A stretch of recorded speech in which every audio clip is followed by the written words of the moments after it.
हारा जरूर हूँ पर जीत के सपने टूटे नहीं हैं। मैं दोबारा लौट कर आऊँगा क्योंकि हौसलों के समंदर सूखे नहीं हैं। तो नमस्कार साथियों, स्वागत है आप सभी का एडू एग्जाम पर और मैं हूँ विनय प्रियदर्शी आपके साथ एक बहुत ही महत्वपूर्ण अंतर्राष्ट्रीय खबर पर चर्चा करने के लिए।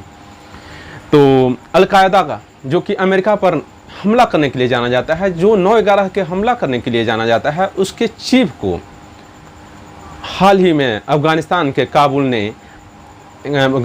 काबुल में अमेरिका ने एक ड्रोन हमले में मार गिराया है, वो भी काबुल के अंदर।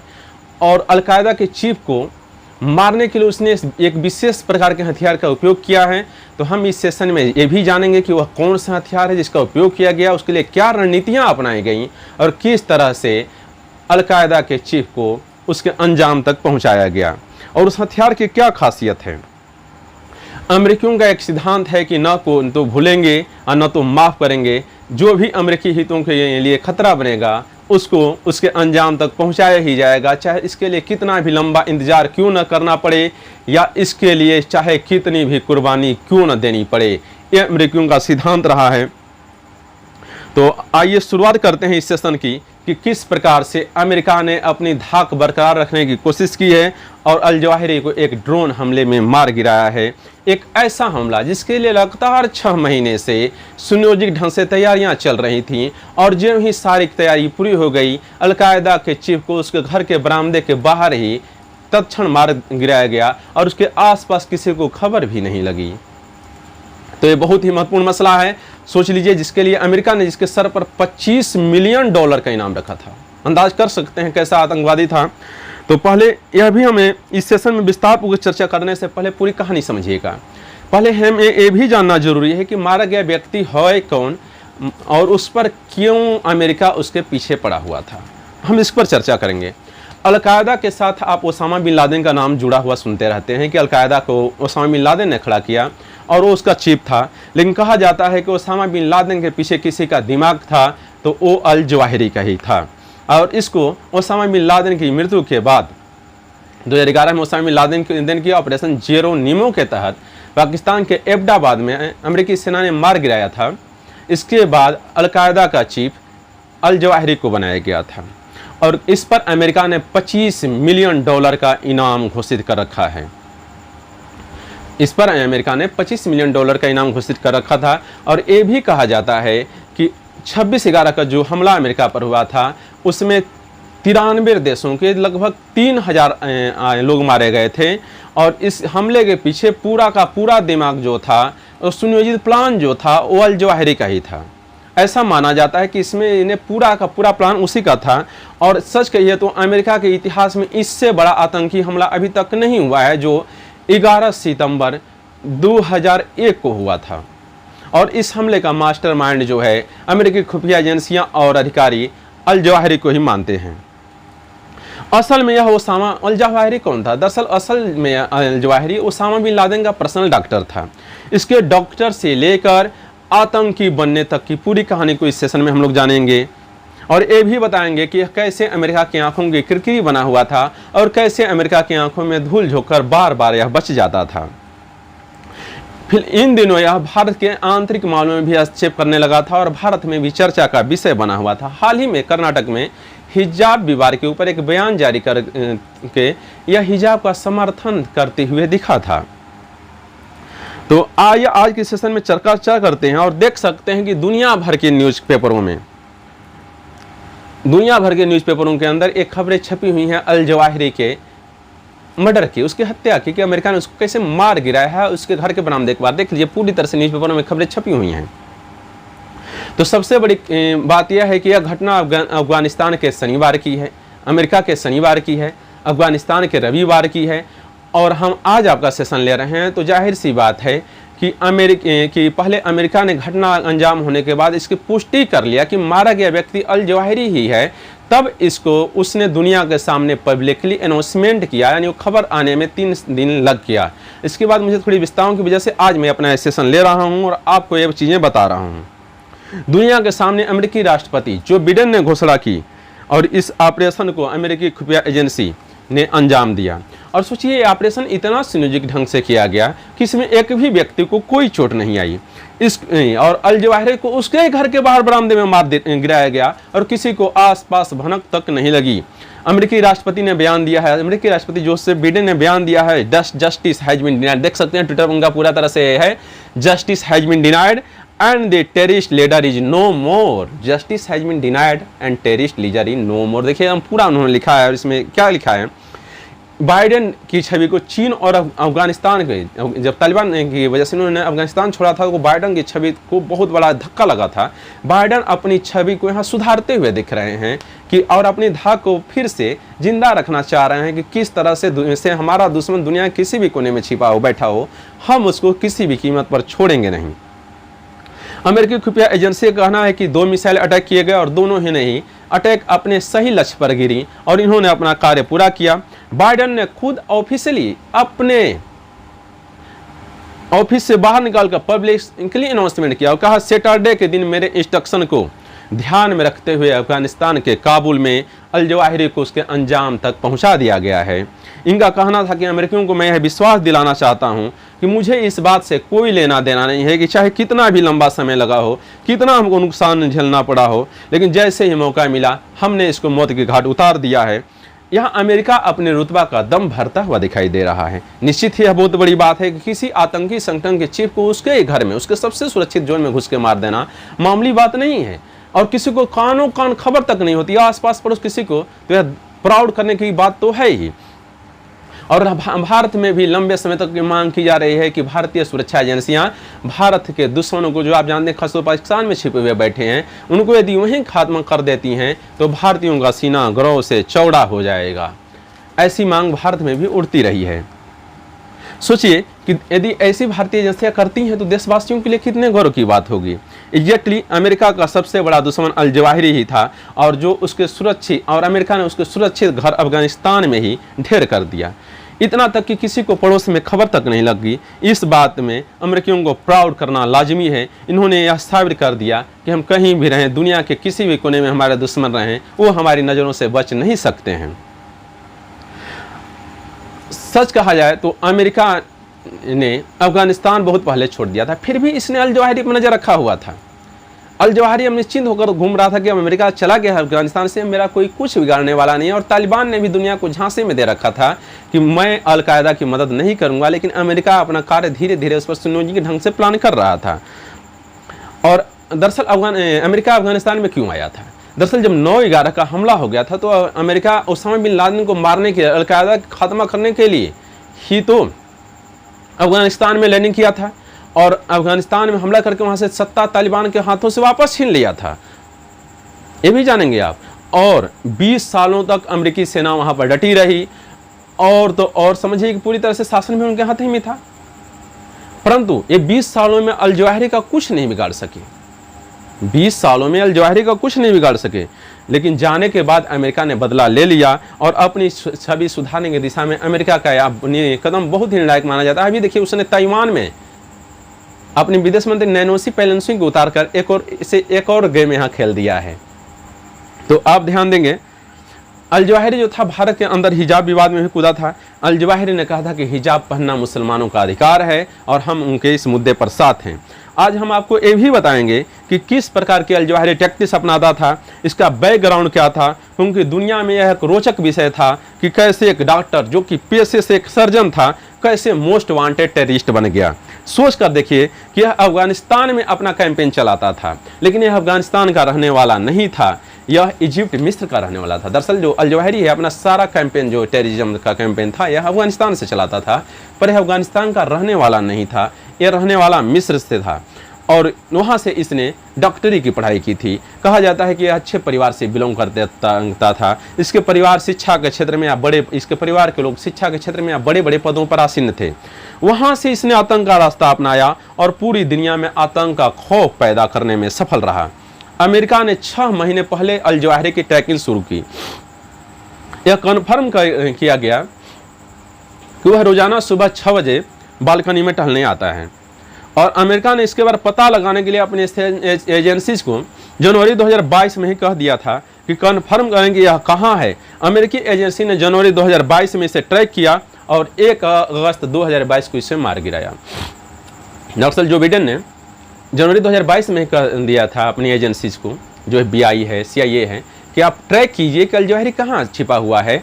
और जब एजेंसी को काम सौंपा गया तो उसने जनवरी 2022 में ट्रैक कर लिया कि यह काबुल में एक मकान में छिपा हुआ है और डेली सुबह बरामदे में, अपने घर के बरामदे में टहलने आता है, बाहर फील्ड में नहीं जाता। सोचिए सुरक्षा कितना डरा हुआ था वो भी। सेना ने ट्रैक किया और उसकी एक एक गतिविधि पर नजर रखी जाने लगी। और जब यह कन्फर्म हुआ कि अल जवाहिरी ही है तो सुबह 6:18 पर ड्रोन हमले में उसको मार गिराया गया। आप सोच सकते हैं कि किस तरह से सटीकता, गोपनीयता और रणनीति से इस कार्य को अंजाम दिया गया कि किसी को आसपास खबर भी नहीं लगी। आप सोच सकते हैं कि आंख का, जो कि ओसामा बिन लादेन का पर्सनल डॉक्टर था, कैसे अमेरिका की आंख की किरकिरी बन गया। उसके बारे में जरा इतिहास जान लेते हैं। तो जानिए, अल जवाहिरी का पूरा नाम ऐमान मोहम्मद रबी अल जवाहिरी था। जन्म 19 जून 1951 को, स्थान कायरो, देश मिस्र में हुआ था और मृत्यु 1 अगस्त 2020 को काबुल में हुई है। इसका धर्मगुरु, इस्लामिक थिंकर जो था, सैयद कुतुब के विचारों से प्रभावित होकर यह आतंकवाद की दुनिया में कदम रखा। सोचिए, एक डॉक्टर था लेकिन धार्मिक विचारों से प्रभावित होकर आतंकवाद की दुनिया में चलाया। इस्लामिक थिंकर जो थे सैयद कुतुब, इनके विचारों से प्रभावित होकर। हम देख सकते हैं न्यूज़पेपर में खबरें छपी हुई हैं कि यह कैसा था, कैसे अच्छे परिवार से बिलोंग करता था और क्या क्या इसके परिवार में। इसके पिताजी खुद प्रोफेसर थे और इसके चाचा 1000 साल पुरानी अल अजहर यूनिवर्सिटी के ग्रांड इमाम थे। जवाहिरी के नाना कायरो यूनिवर्सिटी के प्रेसिडेंट और रियाद में किंग साउथ यूनिवर्सिटी के फाउंडर और डायरेक्टर थे। अल जवाहिरी अपने समय खुद बहुत बड़ा होनहार स्टूडेंट था। बचपन से ही उसके इस्लामिक लिटरेचर पढ़ना शुरू कर दिया। देखिए, अल जवाहिरी बचपन से बहुत ही होनहार स्टूडेंट रहा था पढ़ाई में। इसकी पृष्ठभूमि वैसे रही थी, अच्छे परिवार से आता था। इसके परिवार में लोग अच्छे, पिता भी प्रोफेसर थे, चाचा भी थे, इमाम थे, अच्छी यूनिवर्सिटी में, नाना भी थे प्रेसिडेंट और फाउंडर। तो अच्छी बैकग्राउंड मिला था इसको। लेकिन यह बचपन से इस्लामिक लिटरेचर शुरू कर दिया और इस्लामिक थिंकर सैयद कुतुब के संपर्क में आ गया। और सैयद कुतुब जो था, मानना था कि दुनिया में 2 ही तरह के लोग रहते हैं, एक इस्लाम को मानने वाले और दूसरा इस्लाम को न मानने वाले। इस्लाम को नहीं मानने वालों को वह काफिर मानता था और साथ ही साथ उदारवादी इस्लाम के अनुयायियों को भी वह काफिर मानता था कि इन्हीं की वजह से इस्लाम कमजोर हो रहा है। और उसका एक ही एजेंडा था, काफिरों को इस दुनिया से खत्म करना। 1966 में सैयद कुतुब को फांसी पर लटका दिया गया इसके कार्यों के लिए। अल जवाहिरी अंग्रेजों को, ब्रिटेन को इस्लाम का सबसे बड़ा दुश्मन मानता था। जानते हैं, अंग्रेजों ने इस्लाम के खिलाफ बहुत बड़ी लड़ाइयाँ लड़ी थी, उन्होंने खलीफा का पद समाप्त कर दिया था। तो अल जवाहिरी जो था, अंग्रेजों को, खासतौर पर ब्रिटेन को, इस्लाम का सबसे बड़ा शत्रु मानता था। अंग्रेजों ने इस्लाम के खिलाफ बहुत निर्णायक लड़ाइयाँ लड़ी थी। तो ध्यान दीजिए, जब इसने पढ़ाई शुरू की तो एक तरफ इसने पढ़ाई शुरू की और दूसरी तरफ इसने अंडरग्राउंड मिलिटेंट ग्रुप चलाना शुरू किया। जब यह 15 साल का था तो एक मिलिटेंट सेल बनाया जिसमें आरंभ में 5 सदस्य थे और 1974 जाते जाते इसमें 40 सदस्य जुड़ गए और इसकी अपनी विचारधारा का प्रसार करने लगा सेल के द्वारा और साथ ही साथ अपनी पढ़ाई भी जारी रखा। 1981 में इजिप्ट यानी मिस्र के पूर्व राष्ट्रपति अनवर सादा की हत्या के साजिश में अल जवाहिरी को गिरफ्तार किया गया। अल जवाहिरी को गिरफ्तार किया गया और वहाँ 3 साल तक मानसिक प्रताड़ना लोगों के साथ झेला। और वहाँ इसने कहा था, आप देख सकते हैं कि यहाँ उसने कहा था कि इस्लाम की स्थापना के लिए चाहे जितनी कुर्बानियाँ देनी पड़ेगी हम लोग देने के लिए तैयार हैं। यह लोगों को उकसाते हुए देखा जाता है। और जब 1984 में जेल से यह रिहा हुआ तो यह मिस्र को छोड़कर सऊदी अरब के रियाद चला आया। वहाँ यह ओसामा बिन लादेन के संपर्क में आया और फिर वहाँ से होते हुए वो पेशावर पहुँचा। आप देख सकते हैं कि ओसामा बिन लादेन के साथ इसकी पर्सनल तस्वीर है। इधर अल जवाहिरी बैठा है और इधर ओसामा बिन लादेन सफ़ेद साफे पहने हुए। और कहा जाता है कि ओसामा बिन लादेन का असली दिमाग जो था अल जवाहिरी ही था। उसे लादेन को गाइड करने वाला हमेशा यही हुआ करता था। कहा जाता है कि 9/11 के हमले की प्लानिंग के पीछे अल जवाहिरी का ही दिमाग था। इसने ही पूरी प्लानिंग किया, पूरे टेररिस्टों को ऑर्गेनाइज किया और सारे घटनाओं को अंजाम दिया। तो जरा देख लेते हैं क्या थी 9/11 घटना। तो आप देख सकते हैं चित्र में 9/11 घटना, वर्ल्ड ट्रेड सेंटर पर विमान टकराए गए और कितना धुआं उठता हुआ दिखाई दे रहा है और कितने लोग मारे गए हैं। 93 देशों के 2970 लोग मारे गए थे इसमें। और 19 आतंकियों ने 11 सितंबर 2001 की घटना है, 19 आतंकियों ने 4 कमर्शियल पायलट का अपहरण करके, किडनैप करके वर्ल्ड ट्रेड सेंटर के उत्तरी और दक्षिणी टावर से टकरा दिया और तीसरे को प्लेन को पेंटागन से कैश किया गया। इस हमले में 93 देशों के 2977 लोग मारे गए। आप देख सकते हैं कैसा ये माहौल था और अमेरिका इतिहास की सबसे बड़ी घटना थी। और कहा जाता है कि इसने अमेरिका को झकझोर के रख दिया था और कहा जाता है कि इस हमले की कार्य योजना जो थी अल जवाहिरी ने ही बनाई थी और उस अमेरिका के राष्ट्रपति जॉर्ज बुश हुआ करते थे, जॉर्ज डब्ल्यू बुश हुआ करते थे। 9/11 हमले के मास्टरमाइंड ओसामा बिन लादेन को भले ही माना जाता हो, लेकिन अमेरिकी एजेंसियां जो हैं 9/11 हमले का मास्टरमाइंड और अधिकारी जो है वो अल जवाहिरी को ही मानते हैं। अमेरिका को 2004 में एक सीडी हाथ लगी और उस सीडी से उनको अल जवाहिरी के बारे में पता चला। ये भी पता चला कि इस हमले के लिए ओसामा बिन लादेन को मोटिवेट करने वाला व्यक्ति अल जवाहिरी ही है। यानी 2004 में अमेरिकी खुफिया एजेंसियों को एक सीडी हाथ लगी और उस सीडी से अल जवाहिरी के बारे में पता चला। इससे पहले अमेरिकी एजेंसियों को सिर्फ ओसामा बिन लादेन के बारे में पता था और फिर बाद में इन्हें पता चला कि 9/11 घटना के लिए ओसामा बिन लादेन को उकसाने वाला अल जवाहिरी ही था। आप सोच कर देखिए कि यह सऊदी और अफगानिस्तान से अपनी टेररिस्ट गतिविधियों को ऑपरेट करते थे। सऊदी और 19 आतंकियों में से इसने 15 आतंकी सऊदी अरब से, 2 UAE से, एक आतंकी जो थे हैं लेबनान और मिस्र से बुलाए थे। यह यही नहीं रुका, इसके द्वारा पहले भी बहुत कारनामे किए गए थे। समझिए कि 2001 का जो हमला था वो इसका पहला या आखिरी हमला नहीं था। इससे पहले भी इसने कई कारनामे किए थे जहां जहां अमेरिकियों को नुकसान पहुंचाना संभव था। इसने हर उस जगह पर अपनी घटना को अंजाम दिया, अपनी कार्य योजना को असली रूप पहुंचाया। यह तस्वीर 1993 की है। आप इसमें देख सकते हैं कि सोमालिया के अंदर अमेरिकी सैनिकों पर हेलीकॉप्टरों पर हमला करके हेलीकॉप्टरों को मार गिराया गया है और यह घटना है 1993 की। इसके लिए भी अल जवाहिरी को ही दोषी माना जाता था। फिर आप दूसरी तस्वीर देख सकते हैं। यह तस्वीर है 7 अगस्त 1998 में केन्या के नैरोबी की है, जहां तंजानिया के दार एस सलाम नामक स्थान पर अमेरिकी दूतावास के आसपास हमला किया गया था, जिसमें 224 लोग मारे गए थे और इसमें 12 अमेरिकी सैनिक भी मारे गए थे। और कहा जाता है कि इस हमले के पीछे भी अल जवाहिरी का ही दिमाग था, यानी वो पहले से घटनाओं को अंजाम देता हुआ आ रहा था।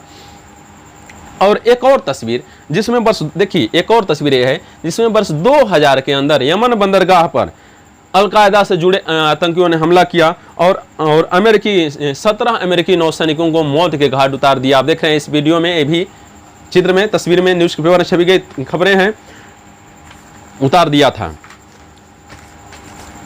इसी प्रकार 2005 में लंदन के अंदर, देखिए ये लंदन के अंदर ये तस्वीरें बता रही है, न्यूज़पेपर में खबरें छप रही हैं। इसी प्रकार 2005 में लंदन के अंदर जो बम धमाके हुए थे उसमें भी अल जवाहिरी का ही हाथ माना जाता है।